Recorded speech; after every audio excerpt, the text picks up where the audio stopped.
Welcome to the Scaleup Valley podcast, where we bring the best of the best to help to scale your business from 1 million to 1 trillion. Today, we have a very special guest. He is back. He has been in one of our previous episodes almost 1 year ago. I recall that was also in the summer, and I was at the office of one of his portfolio companies, Tradacete, and his name is Gonzalo Tradacete, managing partner at Faraday Venture Partners.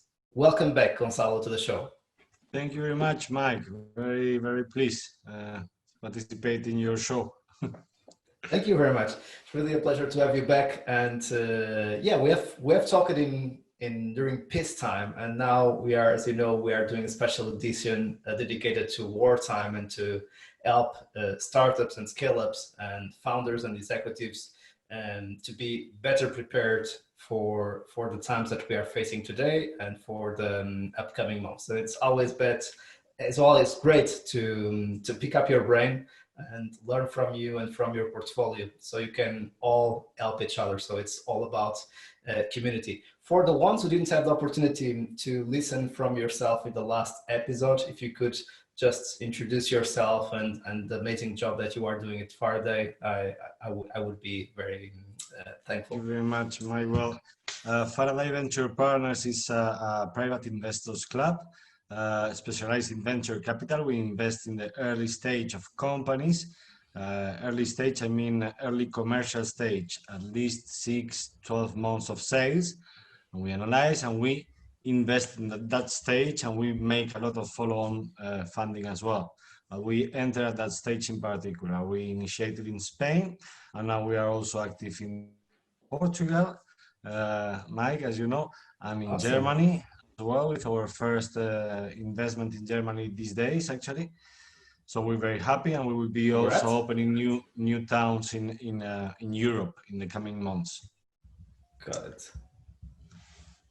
So we really co-invest along venture capital funds. We are a different animal, but good friends with them. With Business Angel, we are in the middle of both, let's say, of company stage, I guess.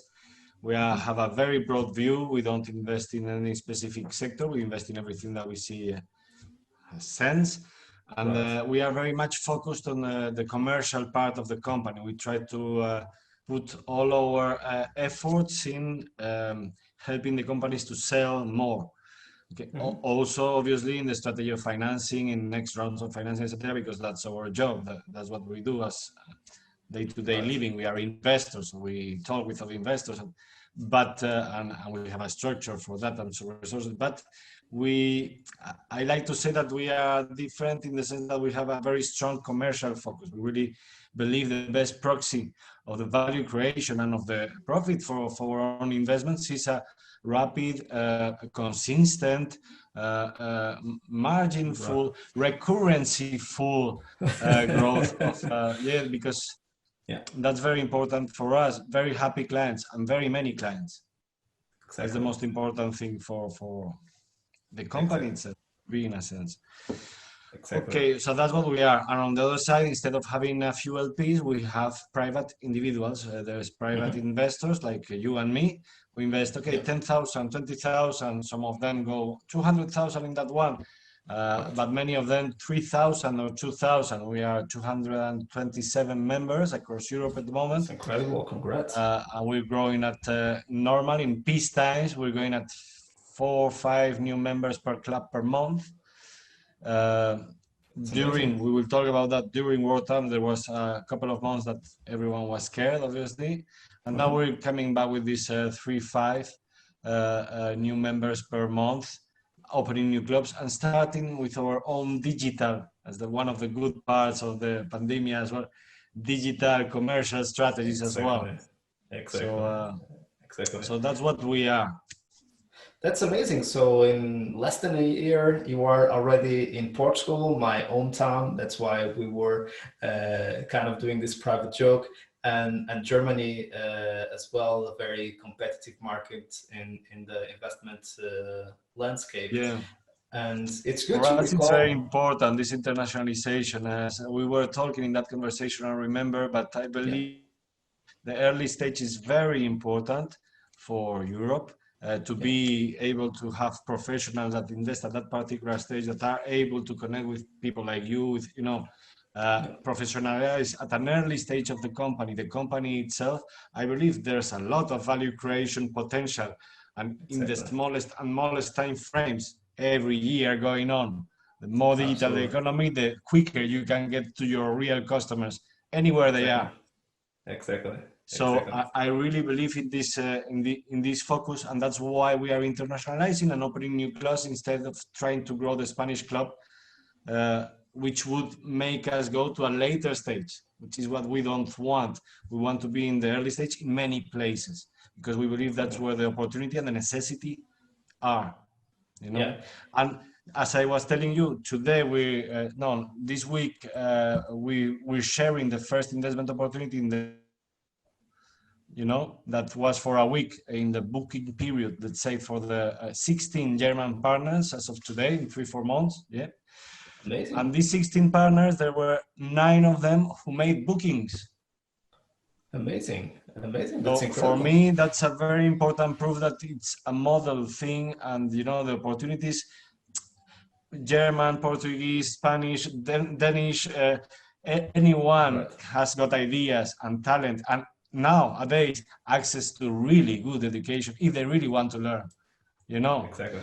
So that's I really believe in this global, small scale, you know, but Hmm. global network of clubs, Yeah. very well connected and very well focused on the commercial selling part of the investments they made across Exactly. Europe. Exactly. Sorry, I was a bit too long on that part, probably. No, no, I think it's amazing, and that's what we want to learn from you and to see the passion and the vision of what you are trying to build, and it also shows that you believe in what you are doing. That's why you are passionate talking about it. And I think that I was just introducing the topic and getting a little bit out of script here, and just thinking as you were talking that. I would say that when Europe really started to grow in the VC industry or in the investment industry was really after the last economic crisis in 2008, Fact. 2011. So it might be a very good opportunity for the industry to grow even more with the current pandemic crisis, because as you said, there is a lot of talent and there is a lot of capital, and that's a perfect combination when we have the right teams, the right ideas, the right products, and the right capital, and the right customers to make the business start up and scale. And the second component of it that I always like to discuss on the show, especially when I host early stage investors as you and your club, is that an amazing scale up can only happen if you do the right things on the starting up stage. So that's why I love also to keep in touch with professionals that do a very good job in the early stage, because if things come to us at 1 million, 2 million, 5 million ARR in a bad shape, it is very difficult to make it right. So it and we know what are the odds. But starting with the first one, what is your view that maybe this is a new economic crisis, and this might be even a booster to keep expanding the industry? Well, it's I was actually studying the data for this today. Wow. You know, because we're making a presentation for new this particular strategy in mind. And Mhm. I was verifying the years of birth of the biggest technological companies in Europe and the world. Yeah. I guess less than 10% of the biggest brand names in the industry that you know that we can talk about in very Yeah. interesting ways in these kind of shows, you know, were all born just before, just after, or during a crisis, or I mean, Exactly. a recession, not a crisis, Yeah. a recession. Exactly. Okay, we can talk about the bubble, the dot-com bubble in 2000. Yeah, there were some there, very interesting ones, very interesting, but that was not a recession. Recession was the global financial crisis in 2007, 2008. And there were huge Uber, WhatsApp. Yeah. But you go into many different sectors of the economy and you had huge innovation there. you know. Absolutely. Absolutely. And you see that. Why? Because there is normally a change. With the recession comes, obviously it is even more encouraged if there are changes also in the technological infrastructure, which we had from 2000 onwards with the growth of internet access, etc., etc. It's not the invention, it's the access of the consumer, you know, the speed Exactly. and the e-commerce trust and all everything that we've had from 2000 onwards, that which is what makes you can grow hugely if you have the right product or service. When have you got the right product or service? Well, not when have others got the right product or service? Well, when the necessity has been there for a long time and they have huge resources and big companies and they can do whatever they need to adapt the product better and better. But if there's a pandemic, let's say, and it Correct. changes totally the way of consuming certain types of goods or services, that represents obviously an opportunity that Opportunity. people that do company that have been laid off many times because of the recession Yeah. itself, have an idea because of a pain they have lived themselves as a result of the pandemic, and to solve that pain, very Exactly. motivated to solve it, can fight giants because giants have their own problems. I have still 2.5 million clients with this product. I'm losing 5% per quarter. I need to solve this. I have an ERTE Love going it. on, 2,000 employees, and I need to lay off, and I have so many fires at the same time. I cannot focus on a new product for the new necessity. I need to reshape myself. And that is the moment to attack. Exactly. I hope Exactly. not being too aggressive, but always aggressive is an opportunity, always. And if on top of that you have the infrastructure, I mean, technological infrastructure and access, no infrastructure as universities, how many people 25 to 35 have not gone to a good university in Europe? Come on. That's a If great you have question. a lot of accelerators, incubators who have blossomed after the last crisis, that are prepared to take in new ideas and to educate them in the marketing, the lifetime value CAC thing, the, you know, how to create Exactly. a startup and stuff. I think it is the moment.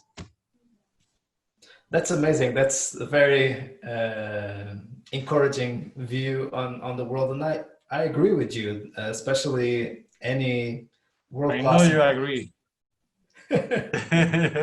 any world class investment professional uh, knows that we need to be called when things are changing, and that this is a huge opportunity, and we need to take care of our emotions and of our fear, and be focused on the opportunity, Yes. and make it happen, right? So that's a question of mindset.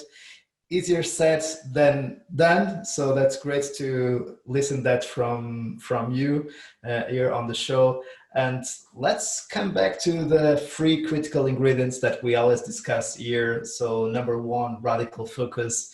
Number two, world-class leadership team. That's all related with this conversation. And number three, a culture of execution. So starting with number one, and of course we want also to pick some examples that you can share among your portfolio in terms of best practices or lessons that we might learn from them. Um, Focus is really important during peacetime, and during wartime, according to our theory and what we have been discussing, we might have even more opportunities. So it seems that in wartime, we might need to change strategy and change the path very, very quickly to adapt to the new situation. But at the same time, if we get tempted to try to do too many things, especially in wartime, this can be very dangerous. So focus seems to be even more important in wartime than in peacetime, especially when you have less resources.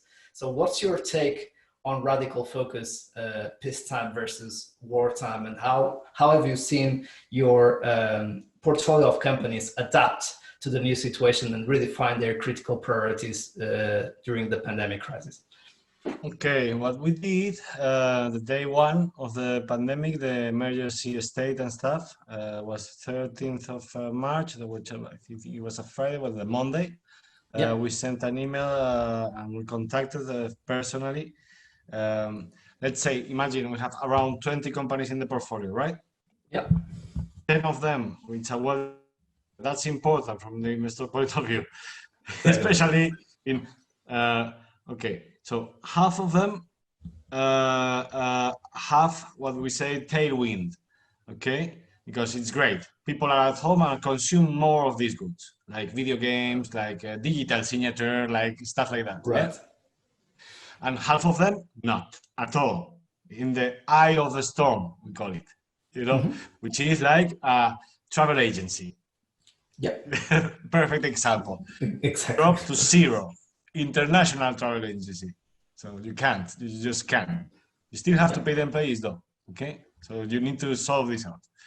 Yeah. So first thing we did is 1 hour a week with each of the CEOs of the half 10 companies of the portfolio that were in the eye of the storm to see the treasury, to see the Excels, like the monthly projections, monthly week, to see the cash, to have full visibility on the cash, for them to have it, and for us to be able to spar with them on 3 particular topics, 3 top priorities in wartime, as you say.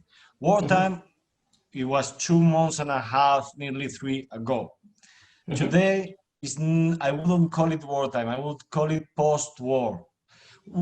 Even if it's not real comparable to a war in the sense that you can have a rebrote. How do we say that in English? A second wave. Comeback of the virus in Yeah. in October or whatever. Some experts are saying whatever. Okay.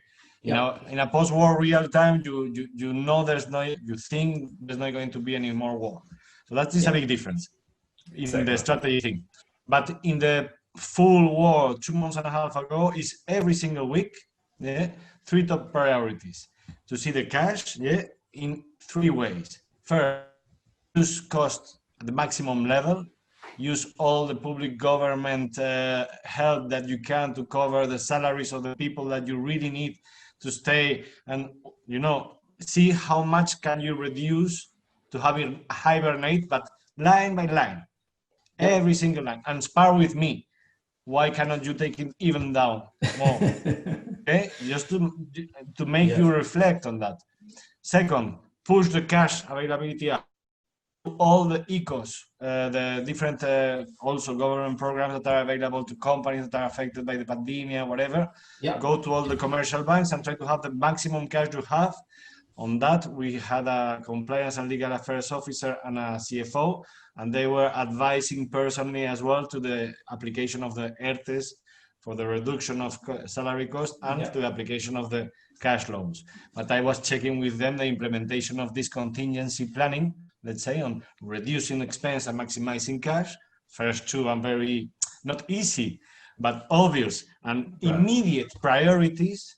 And once you've put an order, reducing at the maximum and mounting at the reducing the minimum and mounting to the maximum cash, think what can you do, like new business opportunities. What can you do with the resources you have, with the channels that you use to distribute your product or service you do? Can you modify it a bit to make it better in this new situation, with the kind of clients you have, with the kind of engineers you have in your company, whatever.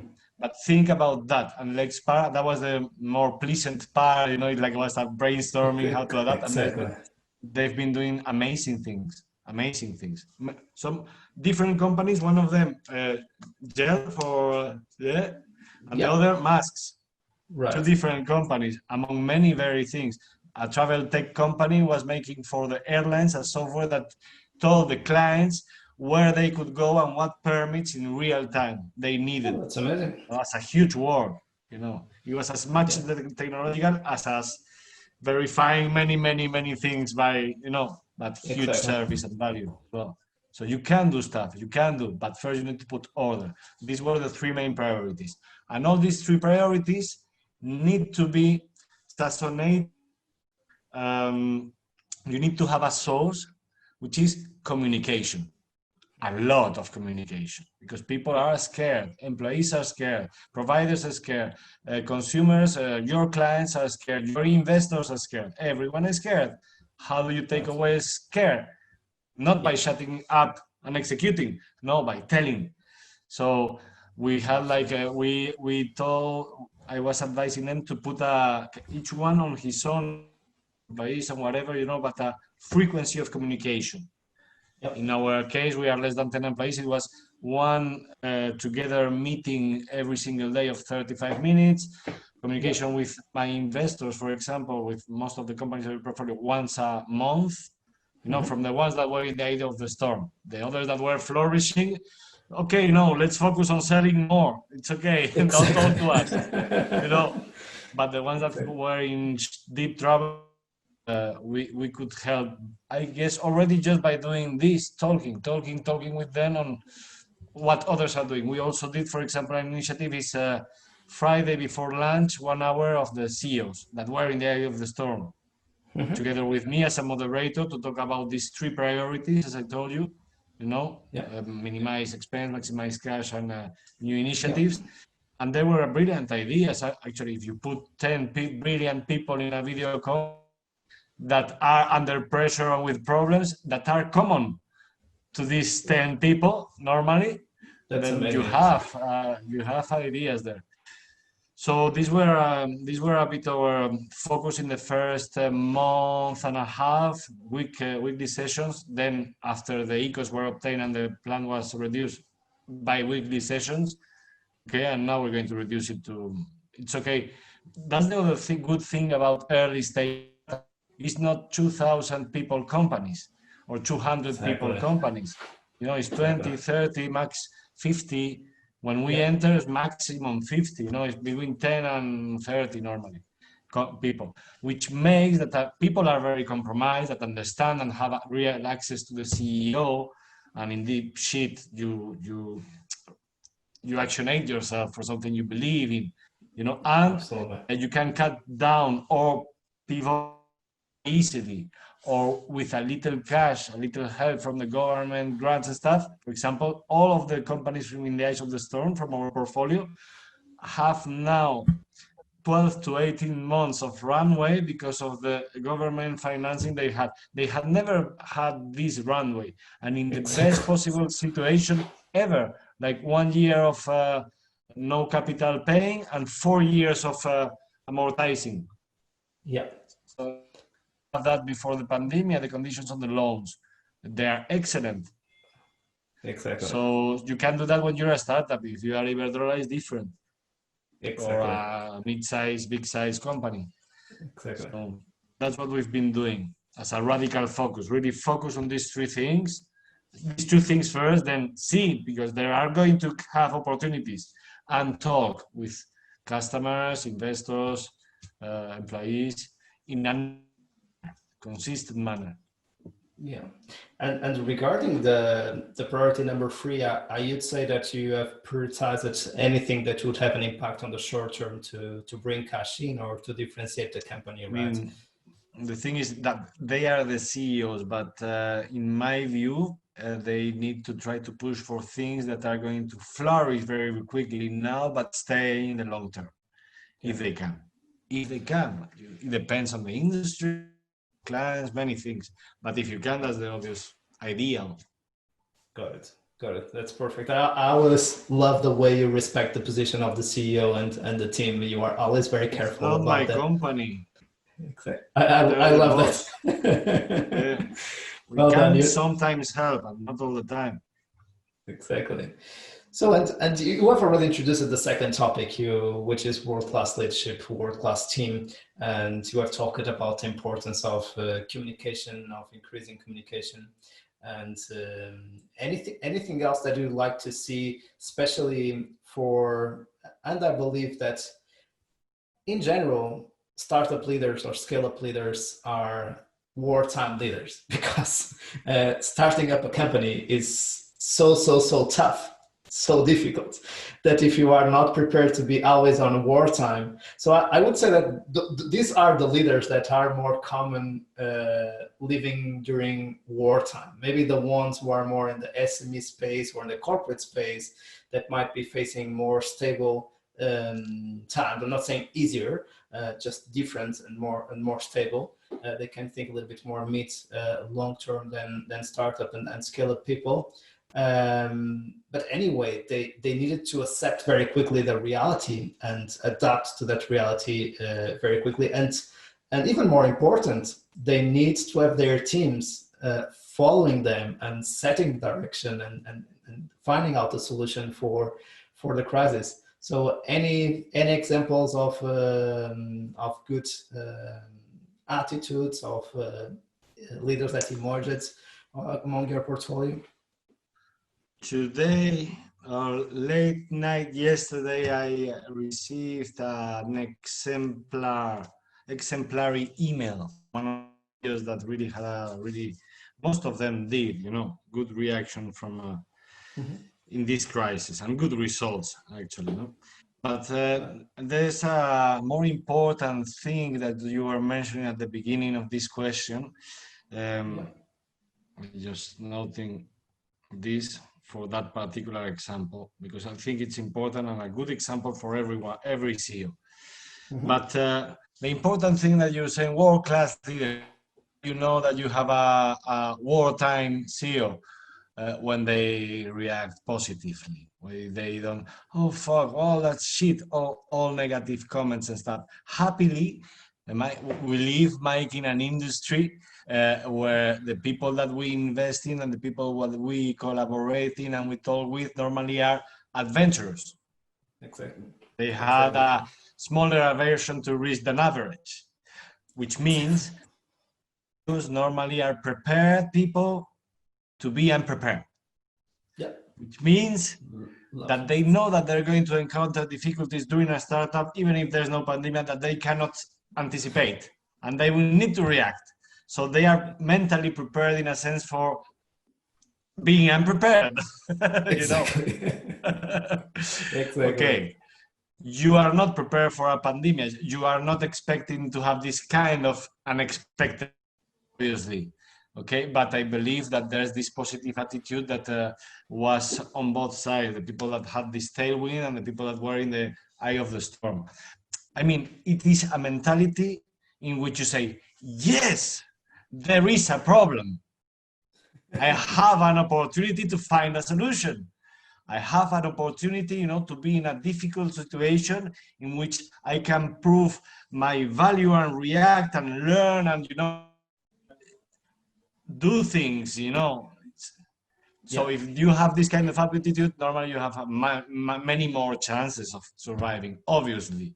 The thing is that this is the most important part of the due diligence of any single VC before investing, but you cannot do it because you need to see in wartime what happens. Right. That's why I'm so happy, because I'm seeing that most of them have reacted magnificently. I also think they have, an income because they're CEOs of startups. Yes. Okay. But I think that is a very important comment that you were saying at the beginning. And you need to you can always find the opportunity at the positive part of it, or you can die. If you die, you cannot think about an opportunity. But if you don't die, you cannot not think about the opportunity. Exactly. If you're alive. That's true. Okay. While there is life, there is hope. A very good example of good leadership for me is yesterday night I received an email from a CEO from a company called Scaleup, okay, which makes jewels, little jewels, small ticket e-commerce of own product, okay, which had opened, I think it was like 7 or 8 stores in Spain, which were doing up until the March, obviously. They had to close in the pandemic, but to make an idea, they represented a little bit more than half of the sales in less than 1 year, making offline sales and stuff, looking good, but with fixed cost and personnel. Okay? Right. Not even a month after the closing, they doubled their online sales and put themselves in a positive EBITDA of six figures per month, Mm-hmm. okay, when they were burning a little cash. Means a Mm-hmm. company that makes, I don't know, 6-7 millions of euros last year. They were planning to grow Love it. significantly, but not that significantly in online. Why? Mm-hmm. Because they were scared. Need to do many things and to see the opportunity and to do stuff, and they discover stuff, and they made a lot of copies and really nice and original content, and failed because they were scared. They were saying, we are scared. Right. They were being truthful and sincere to their public. It's a fashion company. It is a lot Yeah. about that. Yeah, identify Yeah. yourself. Result. And today I was receiving this email for the next Mm-hmm. board meeting of that, with the names of the people in the team that had made a brilliant job, congratulating them specifically. It was not an open email, but I Mm-hmm. know that, I hope that that email has been sent to the people that were involved, and that these people who has their names on that email know that their investors and other stakeholders know that they've done a great job. And everyone likes to be recognized about his work, obviously, especially if you've Absolutely. contributed to your work in it. So I think Absolutely. that's a very good example on how to motivate a team that is already compromised, recognizing it publicly. Absolutely. Absolutely. This is a very easy one and a very quick tip for the ones who are listening now. Yeah. Just write down an email or in your next all ends, just name it one by one, all the great job that your team and that each individual has done during this pandemic crisis, and give credit to them Yeah. because it means the world to them, and this will make them to be even more motivated and more aligned with the mission, the vision, and the values. It is important because with all these manuals and business owners and startup CEOs and stuff, they tell you need to congratulate the well done job and stuff. Yeah, but you need to congratulate to the guy. You need to Exactly. congratulate in presence of the team. Exactly. Congratulate outside of the team makes people feel even more important, and it's good for their careers as well. You know, Exactly. so I believe so. Exactly. And you can do both, right? So you can strengthen the team spirit, and we will talk about culture in the next point, and at the same time recognize the contribution of the individual to the team. So recognizing that there is no individual that can do it alone, and this is the proof of any startup, any executive knows this, that it's possible to do this journey alone. It is really impossible. It's tough, and but every single one can make a difference in a team jobs. And we know if we think about Messi or Ronaldo, they can play a difference, but without a team, they can't win. And it is important to recognize them in public when they do a great performance, and also recognizing the team at the same time, but naming one by one. I really agree with you. That's a great act of leadership. Glad you shared it with us. So the last topic, culture of execution, it's very related with what we have been discussing so far. I will not talk too much about the rhythms of communication. You already shared some about that, but mainly about keeping the culture alive. And sometimes it can be very tempting to do the wrong thing at the wrong time. So not having the right attitude, not talking, especially now, we can't talk people to people face to face during a lot of the period of the pandemic crisis, but we might have Zoom video. So we need to say tough things sometimes for the ones who decide to go through furloughs or to fire people during the pandemic. And this always stays alive, and it will contribute to strengthen the culture or to make the culture a little bit weaker. So any interesting stories about leaders that leverage this opportunity to make the culture even stronger? I think it's a lot about the transparency and communication, a Yeah. consistent communication, the frequency on the communication, and the transparency, including things that that don't sound good. Okay, it's important. It happens, you need to put it first. Okay. That being said, that is the important part, because they already work in your company because they believe in your idea in principle, in theory. Yeah. You cannot put the hand on the fire for 75 people in a company. Obviously, there will be people that are there because, well, okay, I was here, you know.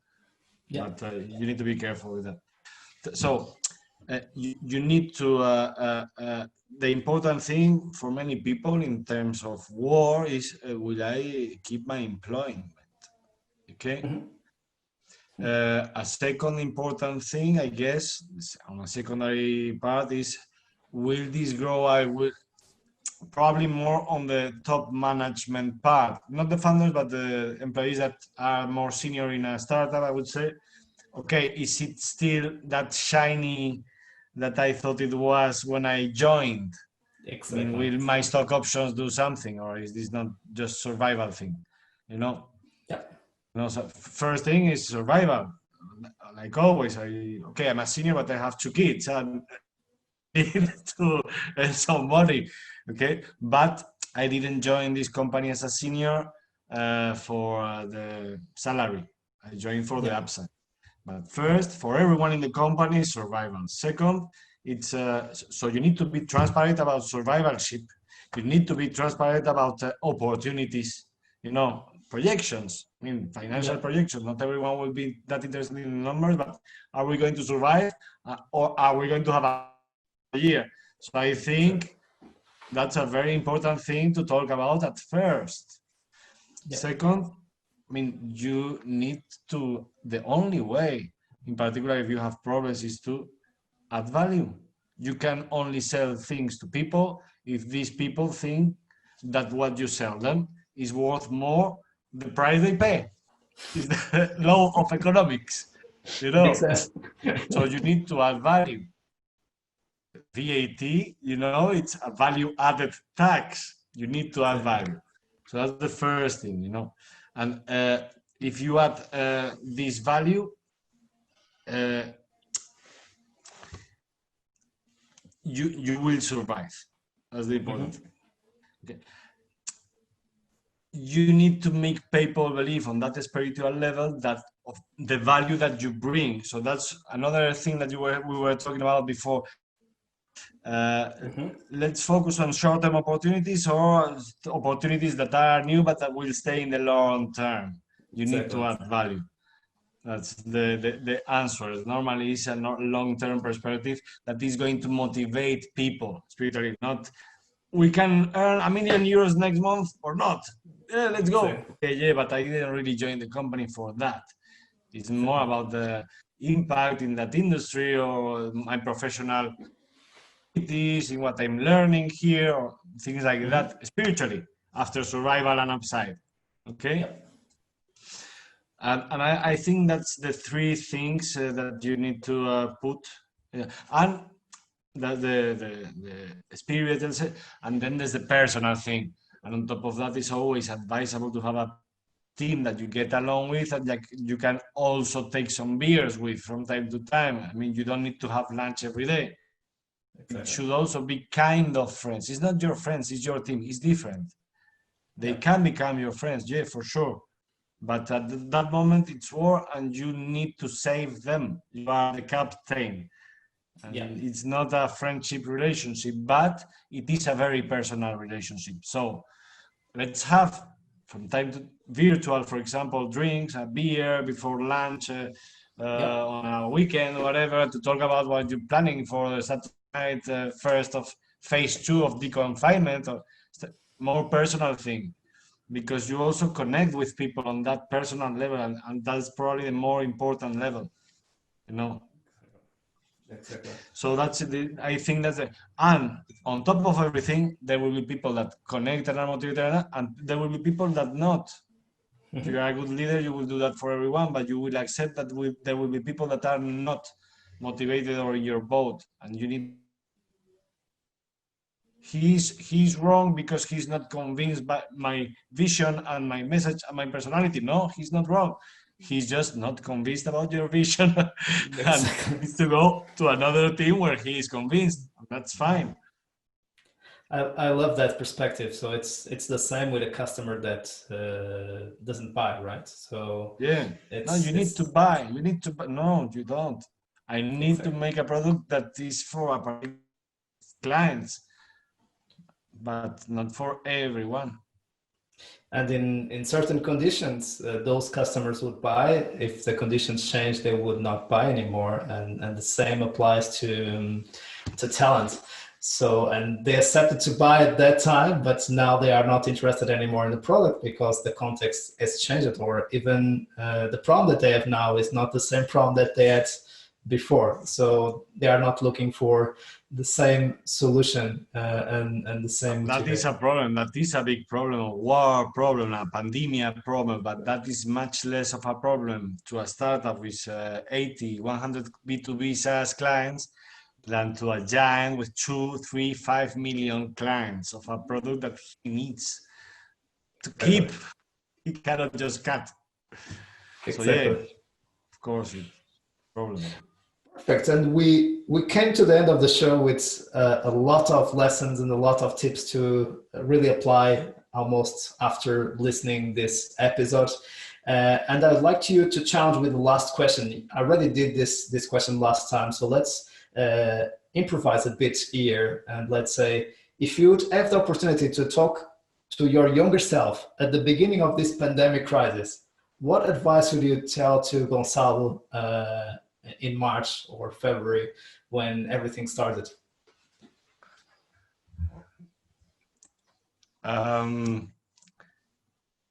My father used to tell me about the advice, and I would give me that particular advice, which I was lucky enough to hear from my father when I was younger.